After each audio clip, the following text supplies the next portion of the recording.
আপনারা অনুমতি দিন, দাহ কার্য শুরু করি।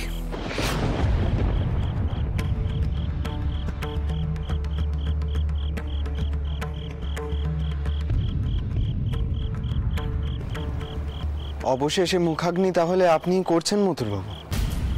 আগে হ্যাঁ, কিন্তু এছাড়া যে উপায় নেই। বেশ, বাবু মশাইয়ের দাহ কার্য শুরু হওয়ার আগে আমি বৃহদারণ্য উপনিষদের একখানা মন্ত্র উচ্চারণ করার বড় প্রয়োজন বোধ করছি। আপনি যদি অনুমতি দেন। নিশ্চয়ই। असतो मा सद्गमय तमसो मा ज्योतिर्गमय मृत्योर्मा अमृतं गमय आविराविर्मा एधि। আমার এখানে থাকার আর কোনো ইচ্ছে নেই। আমিও দেখে নেব কি করে মথুরামোহন ক্ষমতার জোরে সবকিছু হাসিল করে নেয়।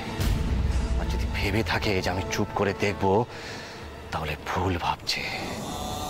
পাহি নিত্যম তেন মাং পাহি নিত্যম তেন মাং পাহি নিত্যম।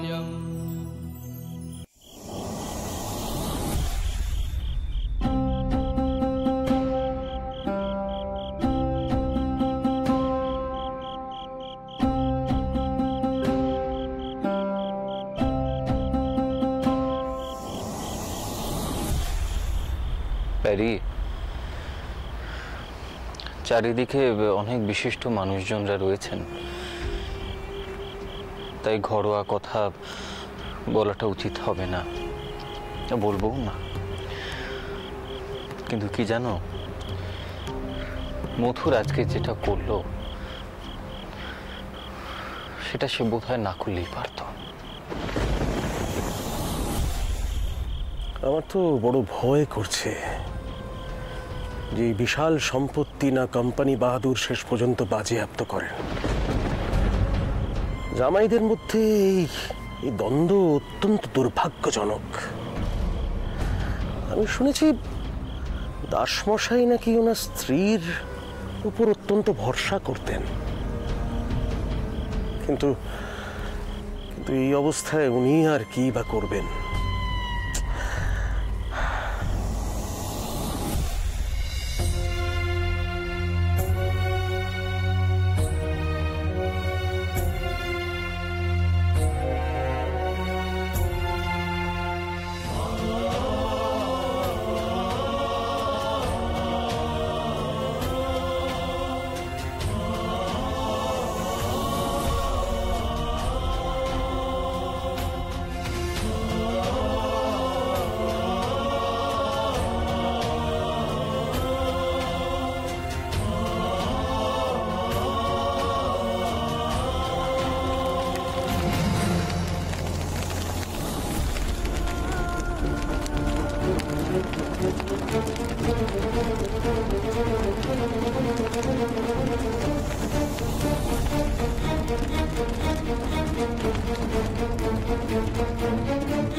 বাবা মথুর, আমি চাই তুমি আমার জামাই হিসেবে নয়, আমার পুত্র হিসেবে তুমি এই বাড়িতে থাকো।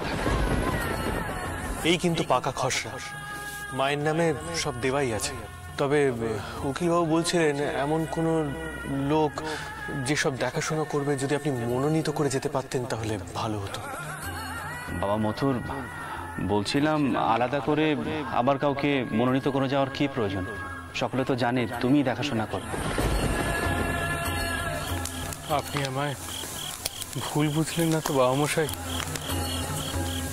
আপনার ইচ্ছে রাখার জন্যই আমি জোর করে এই কাজ করলাম। মা সজ্ঞানে থাকলে আমায় হয়তো এতটা জোর খাটাতে হতো না।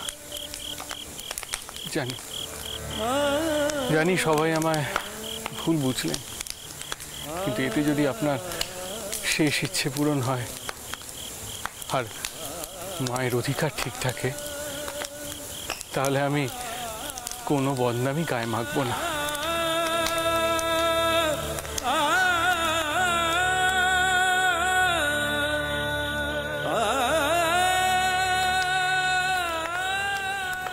সেজবাবু, ছোট মুখে একটা বড় কথা বলছি, আর ছোট কর্তা বেঁচে থাকলে সমস্ত সম্পত্তি দেখাশোনার ভার আপনার উপরই দিয়ে যেতেন। উনি যেদিন অসুস্থ হলেন সেদিনই আমায় জিজ্ঞেস করেছিলেন কার উপর ভরসা করা যায়। আমার সব জামাইদের মধ্যে কে সব থেকে ভালো কারবার দেখাশোনা করতে পারে বলে আপনার মনে হয়? আগে ছোট কর্তা, আমাকে যদি বলতে বলেন তাহলে আমি বলবো সেজবাবু। নায়েব মশাই, আমি ভাবছি এবার সকলকে ডেকে আমার কারবারের দায়িত্ব মথুরের উপর দেব।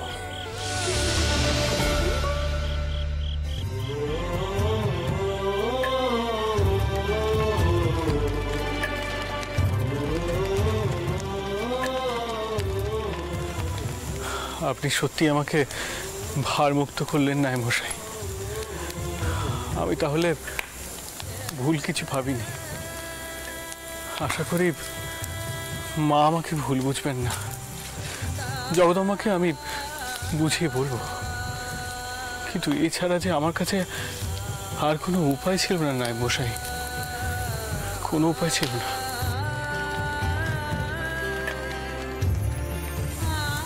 মায়ের জ্ঞান তো ফিরবেই, আর বাবা মশাইয়ের অবর্তমানে মাই তো সবকিছু। এই কথাখানা কেউ বুঝতে পারছেন না, কিন্তু দেখবেন এই কথাখানাই একদিন সকলেই বুঝবে।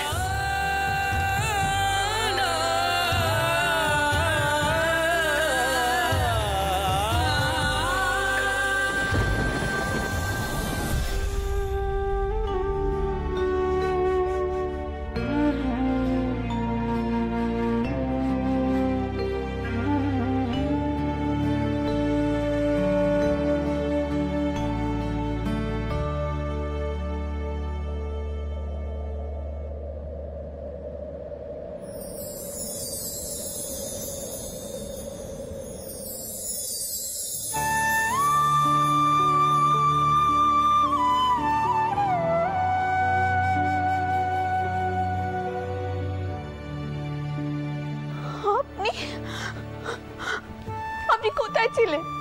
আমাকে ছাড়া আপনি চলে আসতে পারলেন? দেখুন আমার চতুর্দিক কেমন আধার হয়ে গেছে। আপনি যেখানে যাবেন আমি সেখানে যাব। আপনি নিয়ে চলুন আমাকে আপনার সাথে। আপনাকে ছাড়া যে আমি এক মুহূর্ত থাকতে পারবো না। নিয়ে চলুন আমাকে আপনার সাথে। শান্ত হও রানী, শান্ত হও। তুমি আমার সঙ্গে কি করে আসবে? তোমার কর্তব্য এখনো শেষ হয়নি। আমি সব কিচ্ছুটি শুনতে চাইনি। আমি আপনার সাথে যাব। আপনি আমাকে নিয়ে চলুন। আপনি তো করেছিলেন আমাদের এই বন্ধন 7 জন্মের বন্ধন। রানী, আমি তোমাকে ছেড়ে কোথাও যাইনি। তুমি চারিদিক ভালো করে তাকিয়ে দেখো, আমি তোমার পাশেই আছি। আর তোমায় বলেছিলাম না, আমার দেওয়া পালকিতে চড়লে তোমার মনে হবে আমি তোমার পাশে পাশেই আছি। রানী, আমি তোমার সব কাজে তোমার সহায় থাকব। কিন্তু রানী, এবার তোমাকে সংসারে হাল ধরতেই হবে, তা না হলে যে সব শেষ হয়ে যাবে। রানী, ওঠো রানী, চোখ মেলে তাকাও রানী। আমার এই সংসার, আমার এই কারবার, আমার এই জমিদারির হাল তোমাকেই ধরতে হবে। শক্ত হাতে তোমাকেই ধরতে হবে রানী। ওঠো, এই দুর্বলতা তোমাকে মানায় না রানী।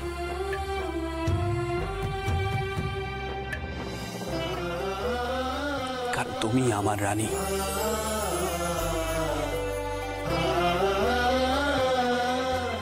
আর চিরটাকাল তোমাকে এই রানী হিসাবেই দেখতে চাই।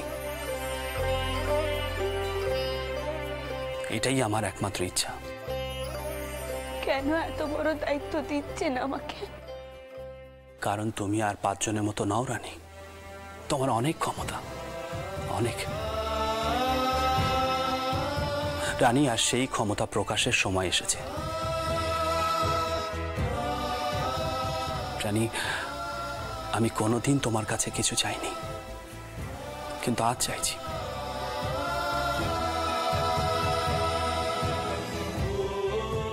এই সব কিছু তুমি শেষ হয়ে যেতে দিও না, দিও না রানী। ওঠো, তোমাকে শক্ত হতেই হবে রানী, হতেই হবে। এই সব কিছু রক্ষা করার ভার আমি তোমার উপরে দিলাম।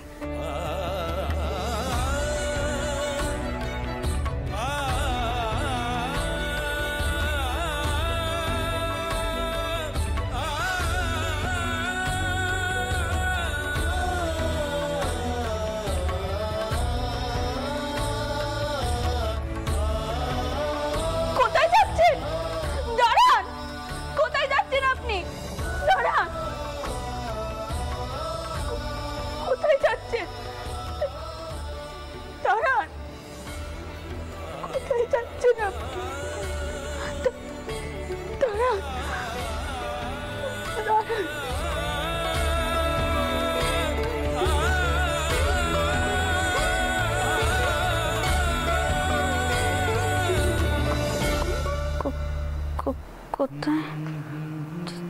কোথায় যাচ্ছেন? দাঁড়ান, দাঁড়ান! কোথায় যাচ্ছেন? দাঁড়ান, দাঁড়ান!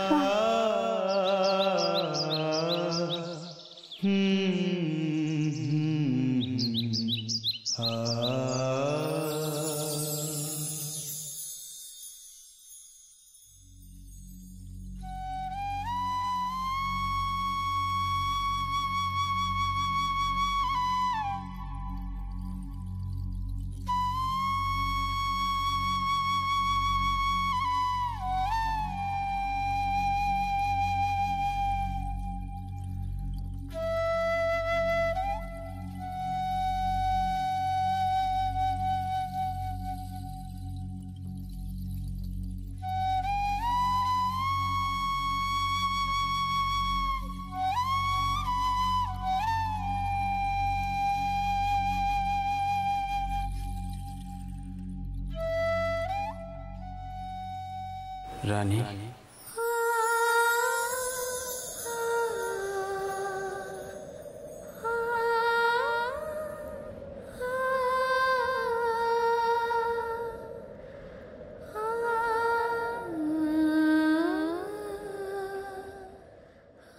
ঠাকুরপোকে ছেড়ে দেব। ঠাকুরপো আর নেই।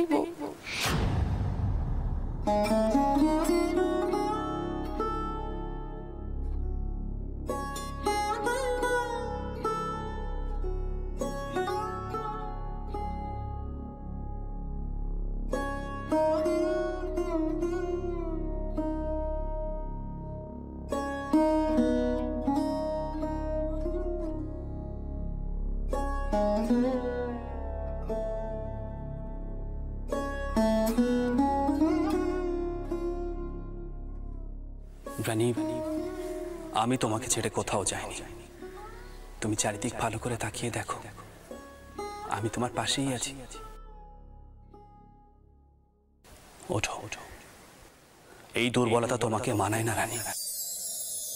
যাবে প্রভাত, যাবে যে দিন, রজনী যাবে যে বাজিয়ে বিন, দুহু দোহা লাগি প্রাণেতে প্রাণ কুহু কুজনে হবে রঙিন যমুনা পুলিনে কদম্ব কাননে ভ্রমিব সখী মোরা দুজন। তোমাকে শক্ত হতেই হবে রানী, হতেই হবে।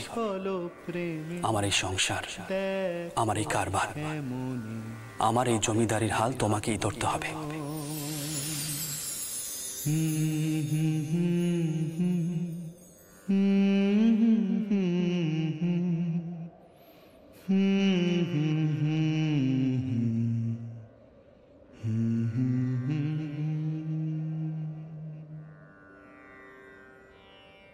যাবে প্রভাত, যাবে যে দিন। ও মা, বোরানি তোমার জ্ঞান ফিরেছে? ও দি ঠাকুরুন, বোরানি জ্ঞান ফিরেছে, কোথায় গেলে?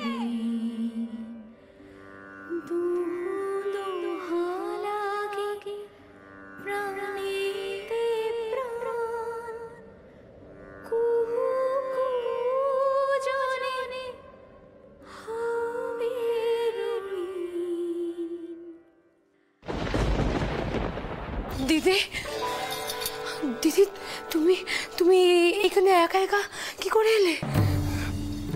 ও মুক্তা দিদি, তুমি যাও ভেতরে গিয়ে সবাইকে তাড়াতাড়ি খবর দাও যে দিদির জ্ঞান ফিরেছে। তাড়াতাড়ি এক্ষুনি যাও। ও দিদি, দিদি তুমি এমন সময় জ্ঞান হারিয়ে ফেলেছিলে আমাদের।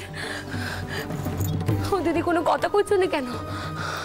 ও দিদি, দিদি। মা, মা, মা তুমি উঠে এসো। তুমি এভাবে এখানে দাঁড়িয়ে থেকো না, তোমার তো শরীর দুর্বল। হ্যাঁ রে সরোজ, তেনাকে ভালোভাবে সাজিয়ে গুছিয়ে বিদায় করা হয়েছে তোরে? কে সেসবের দেখাশোনা করলো? দাহ কার্য নির্বিঘ্নে হয়েছে তো? শ্মশান থেকে এখনো কেউ ফেরেনি দিদি। তোমার জামাইরা, মাধব, টাউরপো সবাই সেখানে ছিলেন। বটটাউরের মান যায়নি গো দিদি। হ্যাঁ রে সরোজ, দিদি কোথায়?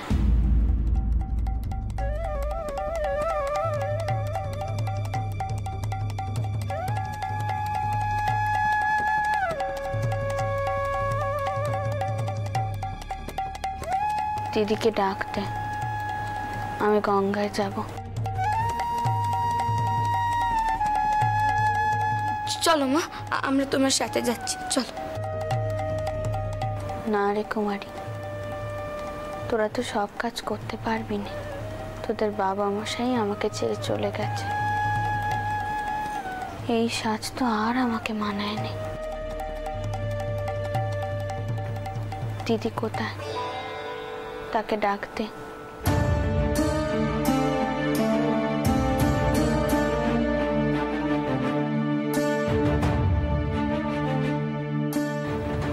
দিদি সুস্থ আছে তো, নাকি খুব কাতর হয়ে পড়েছে?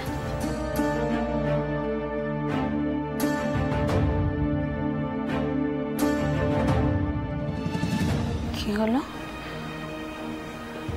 তোরা সবাই চুপ করে আছিস কেন? সরোজ, কিছু কইছিস না কেন? দিদি কোথায়? সরোজ, ও ওসব তুমি পরে শুনো দিদি, এখন তো অনেক কাজ। ও মুক্ত দিদি, তুমি দিদিকে সরোজ, কথা ঘোরাসনি। আমি জানতে চাই দিদি কোথায়, পরে নয় এখনই।